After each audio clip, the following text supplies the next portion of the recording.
Peachtree City has issued a severe thunderstorm warning for southeastern Gilmer County in north-central Georgia, northwestern Dawson County in north-central Georgia, northeastern Pickens County in north-central Georgia, until 4 p.m. Eastern Daylight Time.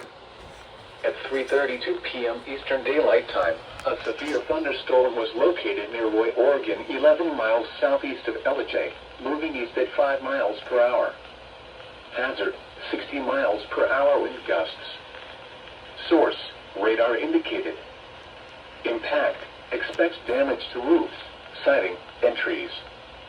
Locations impacted include Amicalola Falls State Park, Sequoia Lake, Lenfoot Hike Inn, Carter Cay, Pisgah, Black Gap Shelter, and Roy. For your protection, move to an interior room on the lowest floor of a building. If you see wind damage, hail or flooding, wait until the storm has passed, and then call the National Weather Service toll-free at 1-866-7-634-466 or tweet us your report at NWS Atlanta.